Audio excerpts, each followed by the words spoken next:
남아공 이주를 갔다 오면 뒤에 고속도로가 생겨 있어요. 집 뒤에. 2주 갔다 왔는데요? 네. 기술공사 아닌가요? 그 정도면?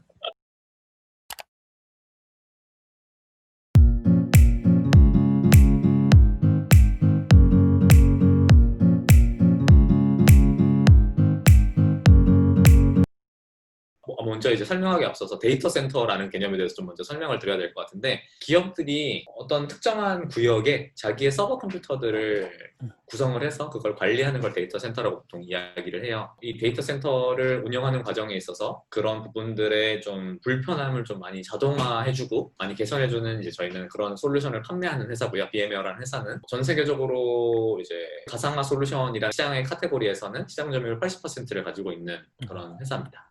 저는 이제 솔루션 엔지니어라는 포지션으로 일을 하고 있는데, 네, 이런 IT 회사의 세일즈 조직은 보통 이제 BD라고 불리는 비즈니스 디벨롭먼트를 하시는 분들이 계시고, 그리고 그 뒤에 인사이드 세일즈, 그리고 이제 필드 세일즈, 이런 식으로 세일즈 조직은 구분이 돼요. 그래서 이제 BD 하시는 분들께서 콜드콜이나 콜드 이메일로 회사에서 가지고 있는 솔루션으로 좀 도움을 드릴 수 있는 그런 고객들을 발굴하는 역할을 하고요. 그래서 만약에 이제 이런 기회가 있다, 기회가 있겠다, 그러니까 이게 확실히 기회는 아니지만 기회가 있겠다라고 이제 판단이 되면 이거를 이제 뒤에 계시는 인사이드 세일즈 쪽으로 이제 넘겨서 받게 돼요.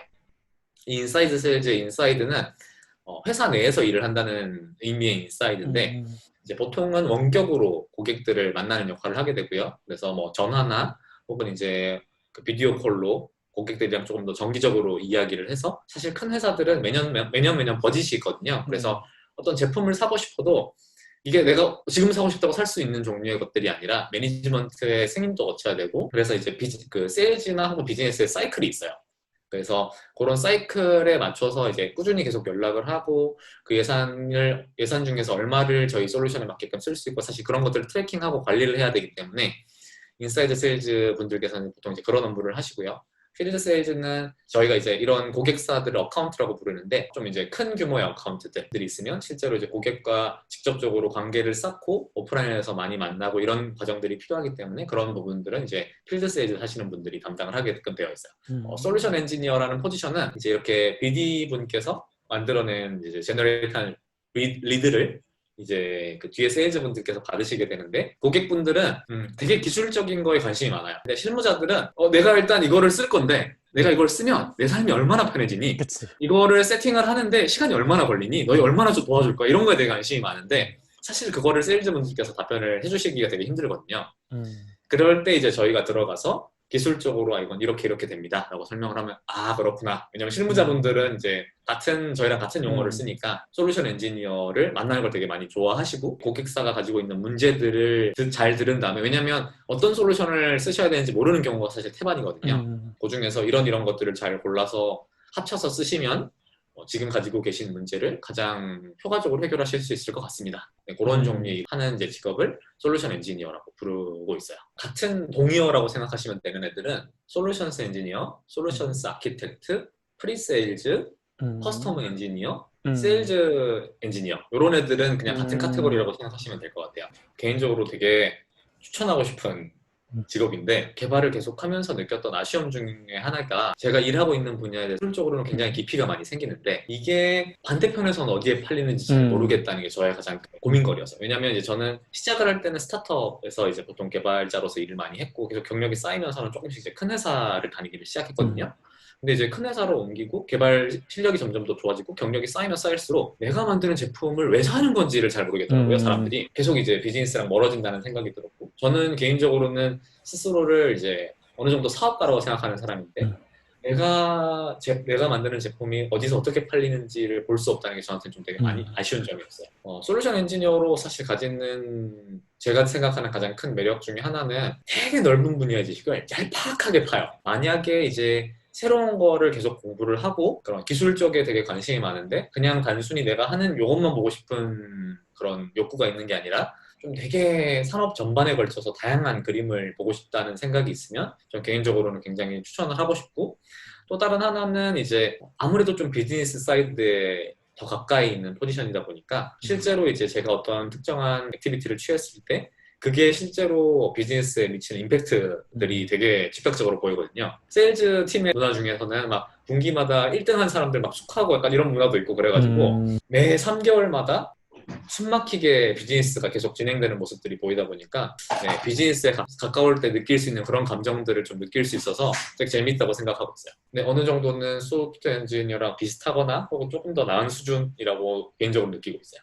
상해는 말씀드렸던 것처럼 미래도시였어요, 저한테는. 이제 남아공 여행을 이제 제가 2주를 갔다 왔다고 말씀을 드렸잖아요. 네. 남아공 2주를 갔다 오면 뒤에 고속도로가 생겨 있어요.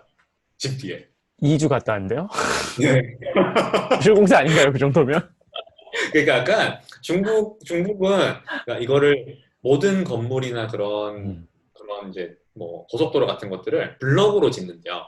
그래서 이제 공장 같은 곳에서 굉장히 거대한 블럭 단위로 지어가지고 트럭 같은 걸로 옮긴 다음에 밤새 이렇게 다 조립을 해버리는 거죠. 우와. 네. 그래서 이렇게 뭐 며칠 지나면 고속도로가 생겨 있고 며칠 지나면 건물이 하나 생겨 있고 약간 이런 느낌이에요. 네, 약간 무시무시한 곳이구나라는 생각이 좀 많이 들었고 오래 살 곳은 아니지만 그래도 살면서 한 번쯤은 경험해보기에 나쁘지 않았다. 좀 저희가 느끼기에는 좀 사람들이 좀 거칠었어요. 그러니까 이게 워낙 사람이 많고 거기서 이제 생존 경쟁을 하시는 분들이다 보니까 네, 기본적으로는 대화하는 방식이 샤우팅으로 시작을 하시니까 네, 저는 택시만 탔는데 택시 타면 막 택시 기사분이 막 소리를 질러요. 나 뭐 잘못했는지 모르겠는데 막 어디 가냐고 야 어디 가! 그러면 이제 막 이제 도로 이야기해주고 그러면 이렇게 가는데 기본적으로 이제 뭐 식당에서 밥을 먹든 택시를 타든 다 기본이 삶이 전투였어가지고 그런 부분에 있어서 좀 지치게 되는 것 같아요. 싱가포르는 반면에 아시아에서 굉장히 발달한 도시인데 인구가 일단 한국에 비해서 많이 적고 인구 밀도의 낮음으로 인해서 오는 그 삶의 쾌적함? 일단 너무 안전하고 깨끗하고요. 그렇죠. 네. 유일하게 제가 내 가족이 밤 늦게 뭐 술을 마시고 늦게 들어와도 전혀 걱정이 되지 않는 진짜 나라라고 저는 싱가포르. 개인적으로 생각을 하고요. 한국에서는 사실 저는 되게 크게 그러니까 남성으로서 저는 안전했지만 특히 아내가 이제 좀 늦게 들어오는 날은 항상 뭐 데리고 나간다거나 그랬었거든요. 싱가포르에서는 네, 뭐 아무리 늦게 들어와도 별로 걱정이 안 돼요. 그리고 또 이제 싱가포르는 상해도 그런 종류의 좀 직장인으로서의 사실 기회가 좀 많이 있다고 느꼈는데 한국은 사실 연봉이 오르는 게 뭔가 이렇게 내가 회사랑 협상을 해서 연봉을 올리는 느낌이 좀 아니잖아요.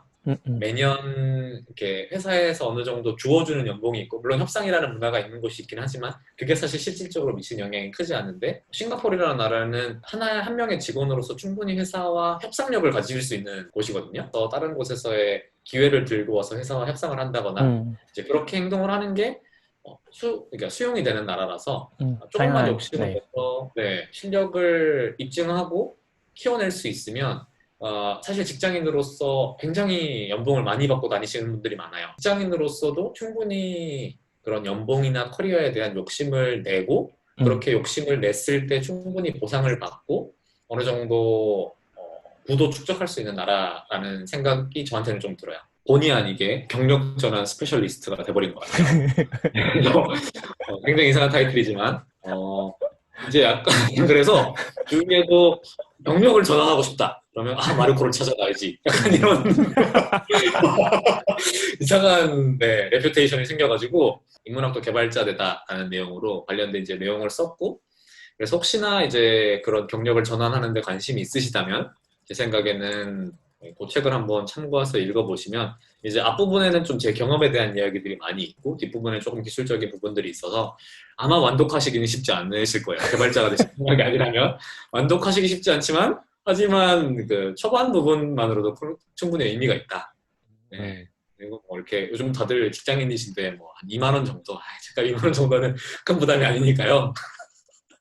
네, 전자책도 있으니까 한번 구매해서 보시면 아마 즐겁게 보실 수 있지 않을까. 지금도 계속 회사 생활을 하고 있지만 저는 스스로는 사업가라고 생각을 하고 있어요. 그래서 회사 생활을 하는 그 매순간마다 내가 지금 이 배우고 있는 이 지식을 이 경험을 어떻게 하면 나중에 이제 내 사업을 할 때 좀 접목시킬 수 있을까? 그래서 저는 개인적으로는 좀 회사 생활을 할 때도 일을 좀 벌리면서 하는 편인데 좀 이렇게 내가 나중에 내 사업을 시작을 했을 때 이런 경험을 좀 쌓으면 좀 더 도움이 될 것 같다 라고 생각하는 것들 그냥 막 하는 편이에요. 한국은 또 막 이상한 거 막 하면 막 나된다 이렇게 하는데 여기는 맞아. 야, 너 이상한 것도 진짜 많이 하는구나. 이렇게 박수 쳐가지고 너 진짜 이상하구나. 근데 열심히 해. 이렇게 그렇죠, 그렇죠, 해야 맞아. 되거든요. 그 순간이 사실 언제 될지는 모르겠고 다만 이제 개인적으로는 좀 빨랐으면 좋겠지만 그 사업가로서 원래 이제 사업을 하기도 했었고 근데 이제 새로 사업가가 다시 되기 위해서 이제 그런